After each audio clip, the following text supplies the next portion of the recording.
The conversation seems fine. You're being friendly, engaged, contributing, but something's off. People's eyes glaze over. They check their phones. They find reasons to leave. You walk away thinking it went well. They walk away relieved it's over. This is the cruelest kind of social rejection, the quiet kind. No one tells you what you're doing wrong. They just stop calling, stop inviting you, stop sharing anything real.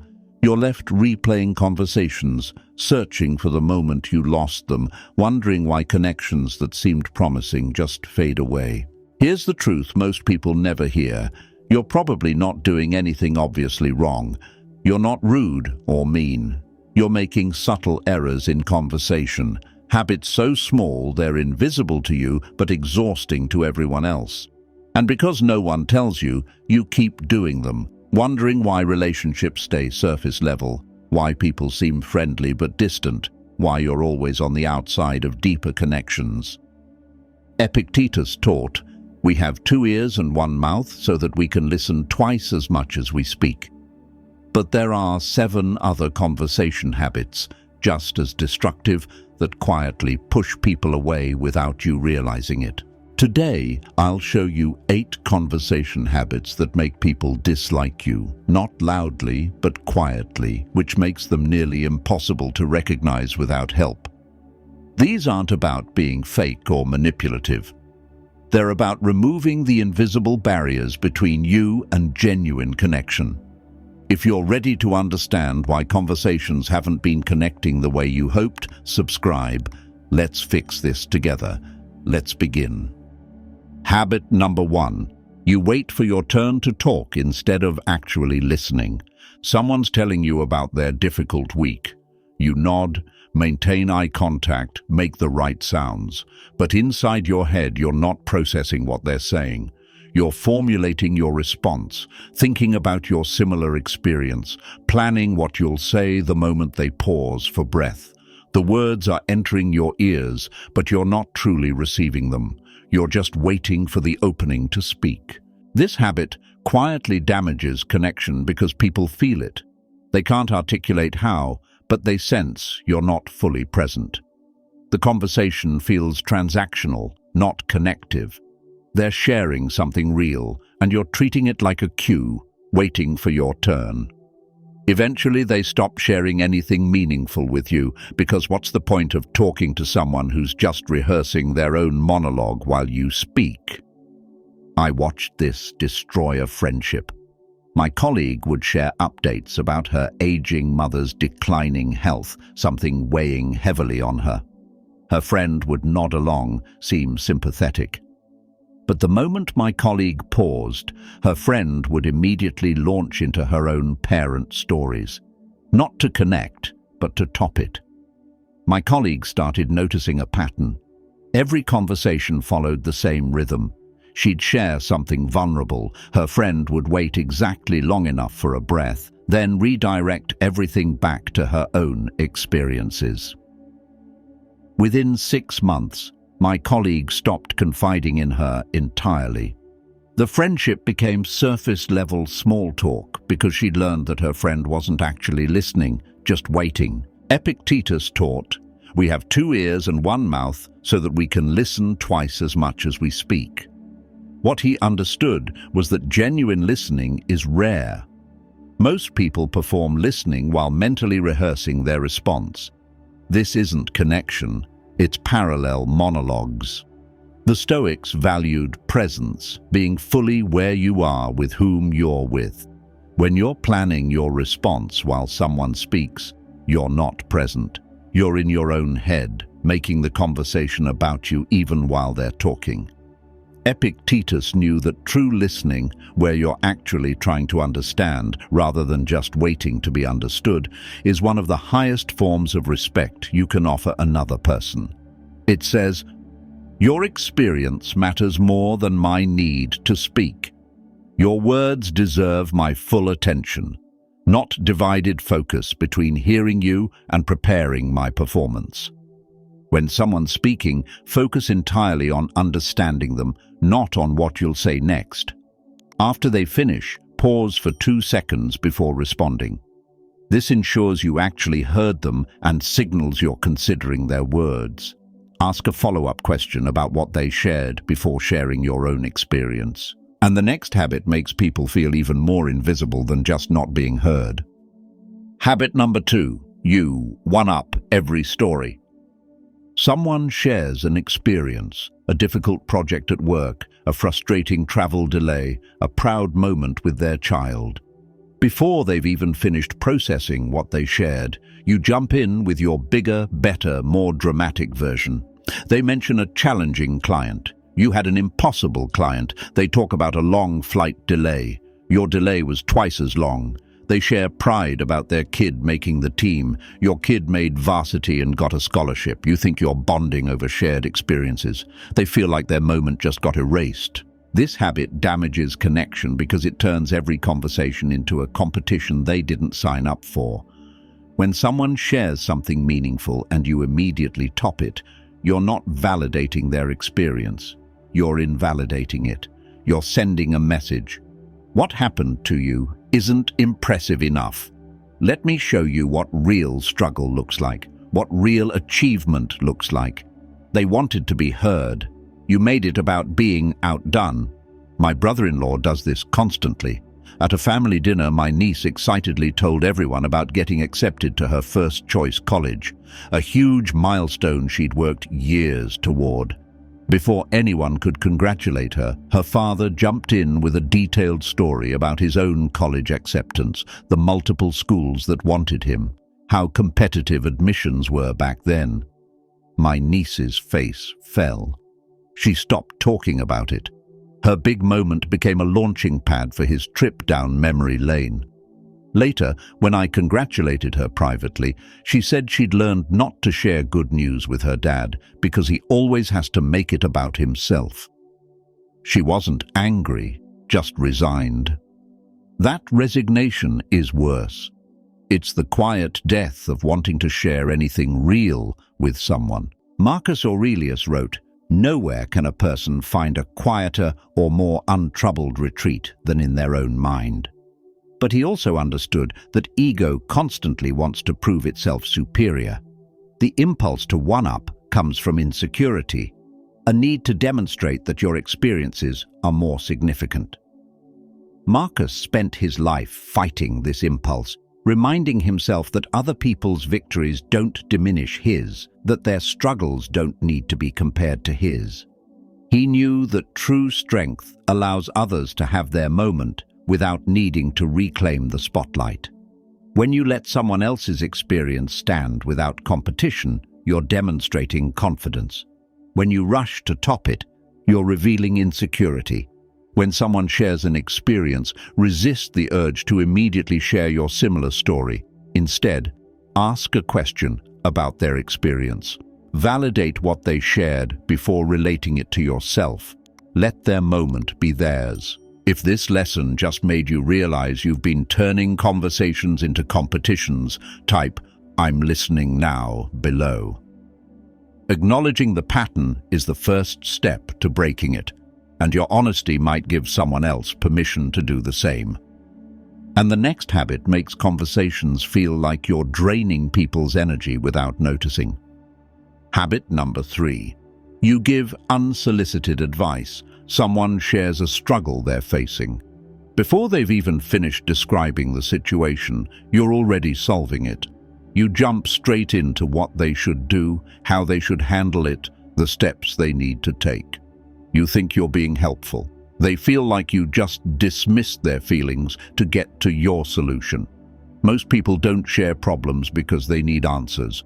They share because they need to be heard, validated, understood. When you immediately pivot to advice, you skip the part they actually needed. This habit damages connection because it sends a clear message. Your feelings aren't important. Let's get to fixing this. When someone's describing something difficult and you interrupt with solutions, you're treating their emotional experience like an inconvenient obstacle to efficiency. They wanted empathy. You gave them a to-do list.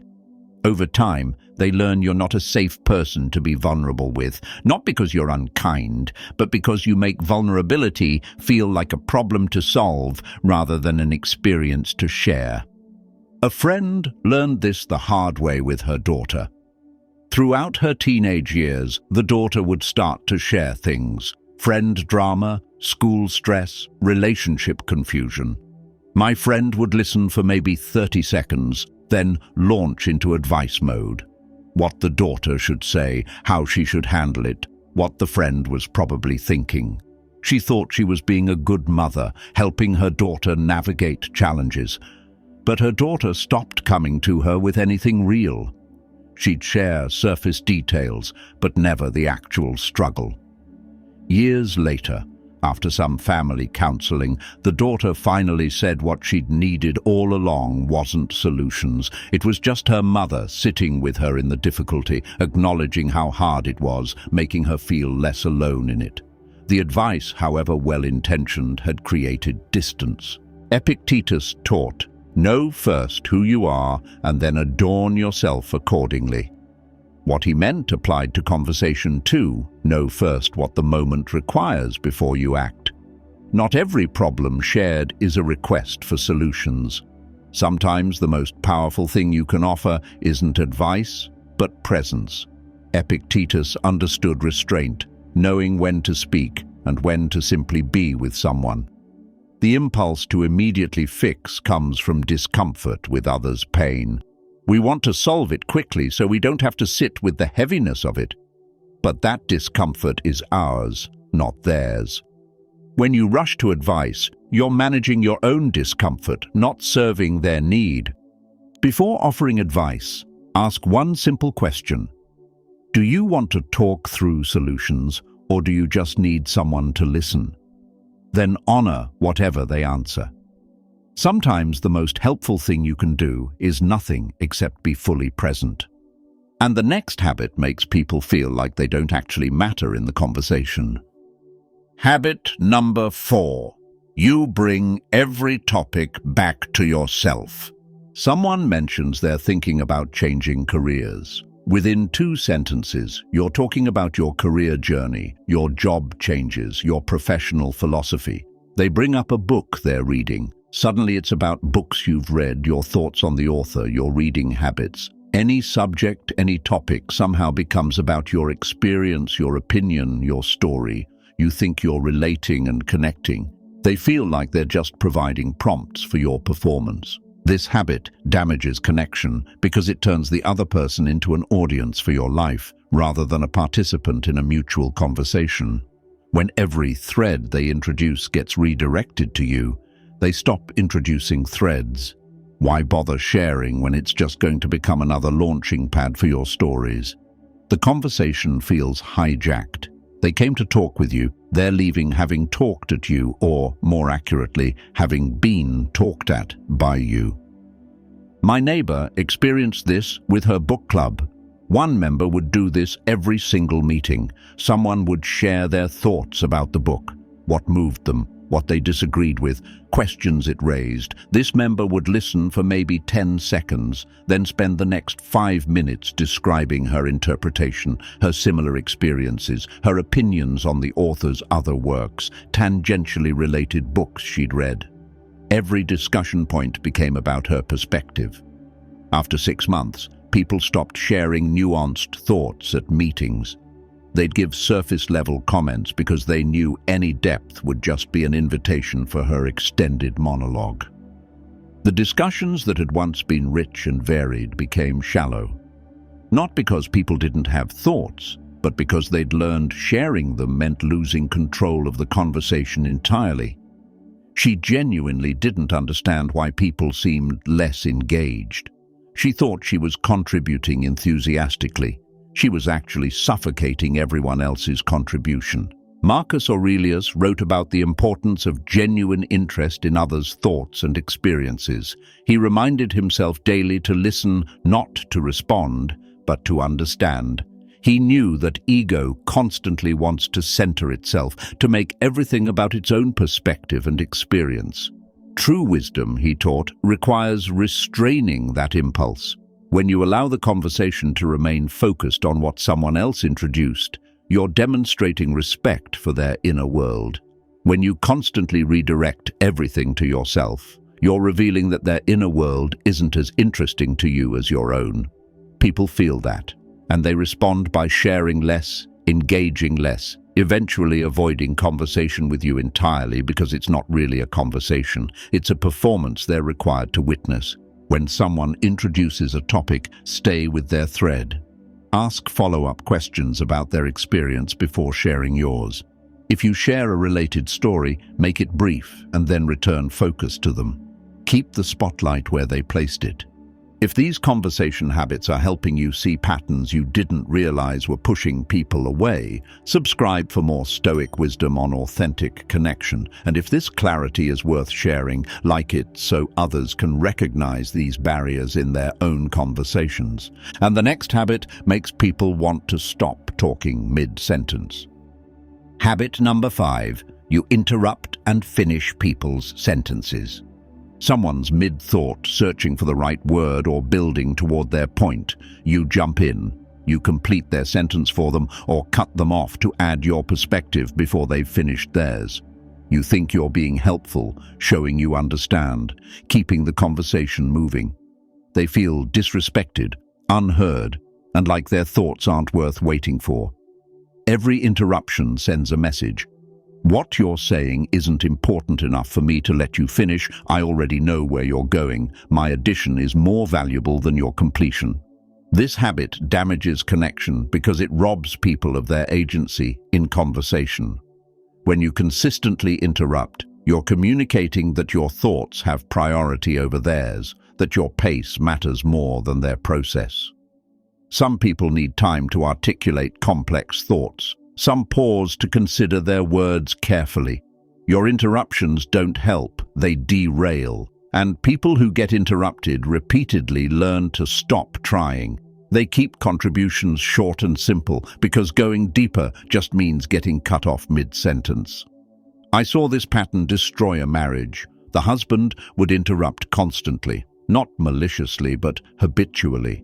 His wife would start sharing something about her day, and he'd cut in with a related thought, a solution, a question that redirected before she'd made her point. In therapy, she described feeling invisible in her own home. Not because he didn't care about her, he clearly did, but because he never let her finish a complete thought. She'd stopped telling him anything that required more than one sentence because she knew she wouldn't get to the end of it. He was shocked. He genuinely hadn't realized. He thought he was being engaged, responsive, keeping conversation dynamic. She experienced it as being constantly dismissed, as if her words weren't worth the patience required to hear them fully. The habit had been slowly suffocating her voice for years. Seneca wrote about the importance of patience as a cornerstone of wisdom. He taught that impatience reveals a lack of respect for others' dignity. When you can't wait for someone to finish their thought, you're prioritizing your discomfort with silence over their right to complete expression. Seneca practiced deliberate pauses in conversation, training himself to let others' words land completely before responding. He understood that interruption isn't just rude, it's violence against someone's attempt to be understood. When you interrupt, you're saying your need to speak is more urgent than their need to be heard. That message accumulates. Eventually, people stop speaking around you at all. After someone speaks, pause for 2 full seconds before responding. Let silence exist. It ensures they're truly finished and signals their words deserve consideration.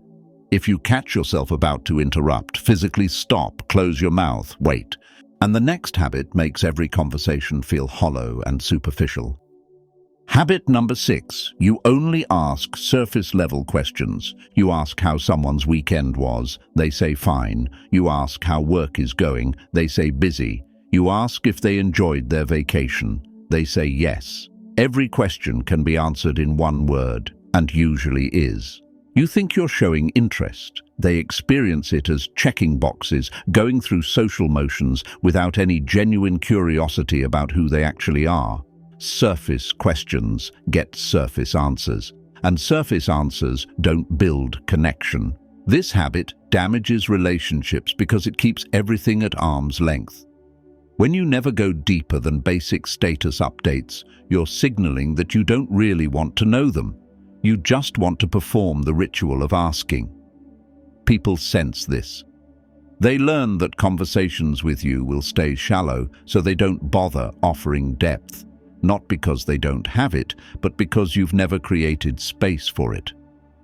Eventually, the relationship plateaus at pleasantries. You know facts about their life, but nothing about their inner world. A man I knew complained constantly that he couldn't form close friendships. He'd meet people, have cordial relationships, but nothing ever deepened. I observed him at a gathering. He'd approach people, ask about their job, their commute, their weekend plans. When they answered, he'd nod, then move to the next surface question. Someone mentioned feeling overwhelmed at work. Instead of asking what was overwhelming about it or how that was affecting them, he asked what time they usually get home. Someone mentioned their daughter just started college. Instead of asking how that transition felt or what they were most excited or worried about, he asked what she was studying. Every potential doorway into something real, he stayed on the porch. He wasn't being cold, he genuinely didn't know how to go deeper. He'd learned conversation as an exchange of facts, not an exploration of experience. Marcus Aurelius wrote about the importance of genuine curiosity about others' inner lives. He reminded himself to ask not just what people do, but what moves them, what troubles them, what matters to them. He understood that surface questions are safe but sterile. Real connection requires risk. The risk of asking something that goes beneath pleasant facts into actual human experience. When you ask how something made someone feel, what that experience was like for them, what they're learning or struggling with, you're inviting them to be seen. Most people are desperate to be seen, but they won't offer it unless you ask for it. Replace status questions with experience questions. Instead of asking what someone did, ask what that was like. Instead of asking how things are, ask what's been on their mind lately. Create space for depth by asking for it. If you're learning to ask questions that go beneath the surface and create real connection, subscribe for more Stoic wisdom on meaningful relationships. And if this is helping you understand why your conversations have stayed shallow, like it so others can discover how to go deeper too. And the next habit makes people exhausted just from talking to you. Habit number 7. You make everything a debate. Someone mentions they're trying a new approach to something. You immediately point out the flaws. They share a perspective on a current event. You counter with why they're wrong. They mention enjoying a book or movie. You explain why it wasn't actually that good. You think you're engaging critically, having intelligent discourse. They experience it as being attacked for every thought they express. Conversations with you feel like defending positions instead of sharing ideas. This habit damages relationships because it makes every interaction exhausting. When people know that anything they say will be challenged, contradicted, or corrected, they stop saying anything meaningful. Not because they can't defend their views, but because they're tired of having to. They wanted conversation. You turned it into combat. Eventually, people around you learn to keep things bland and safe because depth just means more arguments they didn't sign up for. My uncle destroyed most of his friendships this way. Every gathering, every casual conversation became an opportunity for him to prove someone wrong. Someone would mention they were thinking about switching to an electric car. He'd spend 10 minutes explaining why that was impractical. Someone would share excitement about a new restaurant. He'd list the ways it was overpriced or overrated. A cousin mentioned trying meditation. He launched into why meditation was pseudoscience. He genuinely thought he was helping people think more critically, saving them from bad decisions or uninformed views. What he was actually doing was making people dread talking to him. Family events became smaller. People stopped inviting him. When they did include him, conversations stayed relentlessly surface level because nobody wanted to offer up any real thought just to watch him tear it apart. He couldn't understand why people seemed distant. He thought he was intellectually engaged. They experienced him as exhausting and hostile. Epictetus taught, "If someone speaks badly of you, consider whether what they say is true. If it is, correct yourself. If it isn't, ignore it." But he also understood the importance of choosing your battles. Not every incorrect statement needs correction. Not every different opinion requires debate. Connection, he knew, often matters more than being right. When you challenge everything someone says, you're prioritizing your need to be correct over their need to feel safe sharing with you. Epictetus practiced restraint in conversation, asking himself whether his correction would serve the relationship or just serve his ego. Most of the time, he stayed quiet, not because he agreed, but because he valued the person more than winning the point. Before challenging something someone said, ask yourself, will this strengthen our connection or just prove I'm right? If it's the latter, let it go. Save your intellectual energy for conversations explicitly about debate, not casual sharing. And the final habit destroys trust faster than any other. Habit number 8. You share their private information with others. Someone confides something personal to you, a struggle at work, a relationship issue, a private family matter. It was shared in confidence between you and them. Then you mention it to someone else. Maybe you frame it as concern, seeking advice on their behalf. Maybe it comes up naturally in conversation and you share it without thinking. Maybe you don't use their name, but the details make it obvious. Regardless of your intention, you've broken something sacred. They trusted you with something private. You treated it as public information. That trust doesn't come back. This habit doesn't just damage connection, it destroys it. When people discover you've shared what they told you in confidence, they don't just feel betrayed. They feel exposed, vulnerable, unsafe. Every private thing they've ever shared with you is now suspect. Did you share that too? Who else knows? The relationship doesn't recover because the foundation of it, trust, is gone. And once you've established yourself as someone who can't keep confidence, people stop confiding in you entirely. Not just about big things, about anything real. A woman at my workplace learned this devastatingly. A co-worker had confided about struggling with anxiety, how it was affecting her performance, how she was afraid of being judged. The woman mentioned it to another colleague, framed as concern for their struggling co-worker.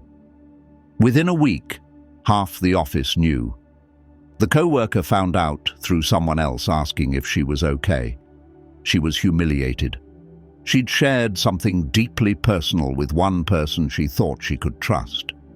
That person had distributed her private struggle like office gossip. She never spoke to the woman again beyond basic professional necessities. The woman apologized repeatedly, insisted she'd only been trying to help, hadn't meant any harm. None of it mattered. The co-worker had learned she couldn't be trusted with anything that mattered. The friendship was over. Not angry, just over. Cold, permanent distance. Marcus Aurelius wrote extensively about integrity and the sacredness of trust. He understood that when someone gives you their confidence, they're giving you something they can't take back. Protecting that confidence isn't just about being a good person. It's about honoring the vulnerability required for someone to trust you with their inner world. When you betray that trust, Marcus taught, you're not just hurting them, you're revealing your own character. You're showing that you value the social currency of having information to share more than you value the person who trusted you enough to share it. If someone shares something personal, treat it as sacred. If you're unsure whether something is private, ask before mentioning it to anyone. Default to silence. Protecting someone's trust is more important than having something interesting to say. These 8 habits aren't proof you're a bad person. They're signs you're human and unaware. Most people do at least 3 of these without realizing the damage. The difference between people who build deep connections and people who quietly push others away isn't intention. It's awareness. The Stoics understood that relationships require constant self-examination, not to become perfect, but to remove the barriers we unconsciously create. Marcus Aurelius practiced this daily, noticing his own patterns, adjusting his behavior, striving for genuine connection without letting ego sabotage it. You don't need to fix all 8 overnight. Pick one habit you recognized in yourself. Focus on it for 2 weeks. Notice when you do it. Catch yourself. Choose the alternative behavior. Watch what happens in your conversations when you remove just one barrier. If these 8 habits gave you clarity on why some connections haven't deepened, subscribe for more Stoic wisdom on authentic communication and meaningful relationships. And if this helped you see your own patterns without shame, like it, so others can develop this same awareness. Connection isn't complicated, but it requires removing the small habits that quietly push people away. Now you know what they are. Thank you for being here. I'll see you in the next one. Until then, stay stoic, stay aware, stay connected.